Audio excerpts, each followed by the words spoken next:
Donc je voulais dire deux mots par rapport sur le rapport entre votre idée artistique et votre interprétation et la technique, le rapport avec les doigts. Parce qu'en fait, quand vous avez l'idée d'un timbre, d'une phrase et n'importe quoi, ça passe par un toucher, un toucher qui va garantir le résultat sonore que vous désirez obtenir. Et ce toucher, ça doit être très concret, vous devez savoir exactement pour quelles raisons vous employez quel moyen technique. Voilà, et donc pour ça, vous devez installer le rapport entre votre corps et l'instrument et savoir exactement qu'est-ce que vous faites pour obtenir chaque petite gradation sonore.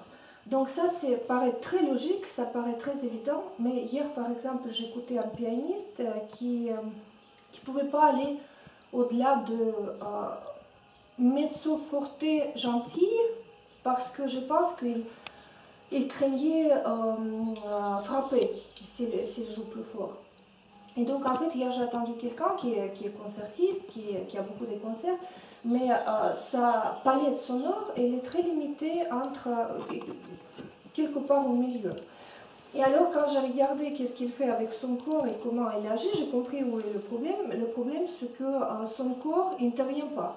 Donc, le corps, il est en arrière, il y a les bras qui jouent, et quand il voulait jouer plus fort, il a fait ça. Donc, quand on fait ça, vous êtes foutu, il n'y a plus rien. Alors, qu'est-ce qu'on fait? Il faut tout simplement voir ce qu'ils ont fait les classiques, les coryphées. Il y a un exercice de Chopin. Chopin conseillait cet exercice à tous les professeurs à partir du premier cours avec l'élève. C'est-à-dire que Chopin considérait que cet exercice, ça doit être le premier rapport avec le piano, le premier contact avec le piano. Je ne sais pas pourquoi vous ne le faites pas, mais en fait, je vais vous montrer cet exercice et je pense que c'est très utile même pour des concertistes, parce que si vous allez essayer de faire une fois, vous allez voir qu'il y a certaines choses que vous n'utilisez pas. Vous avez des, comment dire, des possibilités qui dorment encore, qui ne sont pas mises en utilisation. Voilà. Donc en fait, on appuie la pédale droite, on ne la lâche plus. Et avec un doigt, le plus facile c'est avec le troisième. On commence à jouer une seule note. Le but de jeu, c'est de partir de la note la plus douce, la plus faible, jusqu'à volume le plus puissant, en passant par toutes les étapes intermédiaires. Et vous allez voir qu'on fait ça avec notre corps, c'est-à-dire qu'on utilise le principe de gravitation. C'est-à-dire que si un objet, petit objet tombe d'une petite distance, il y a une force de frappe. Si un grand objet lourd tombe du 5e étage, ça va être un autre effet. Et donc, pour obtenir de piano tel ou tel volume, on joue sur cet effet-là. Je vais vous montrer. C'est beaucoup plus simple de montrer que de raconter. En fait, quand on commence, c'est un petit doigt qui joue sur la touche. Il n'y a pas de distance entre le doigt et la touche.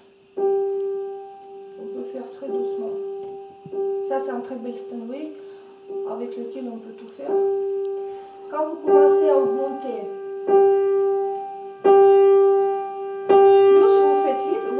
plus vous faites fort, vous voyez qu'il y a déjà le poignet qui commence à intervenir. Et il y a une certaine distance, oui.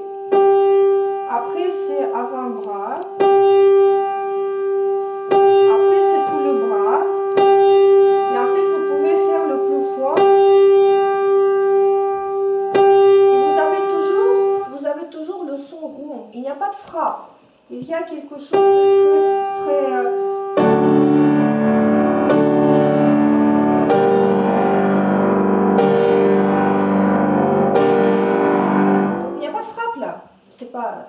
c'est pas moche. Et donc, ce qui conseillait à faire Chopin, c'est faire avec chaque doigt, avec le pouce aussi, avec le cinquième aussi, surtout avec le cinquième. Le cinquième, c'est une autre histoire. Je vais parler de cinquième doigt parce que c'est la catastrophe. Ce que vous faites, vous l'allongez très souvent. Il faut le mettre debout. Il doit supporter le poids de votre corps. Donc il faut le retourner un petit peu et mettre en vertical. Et donc vous allez faire le même exercice et avec le petit cinquième doigt aussi.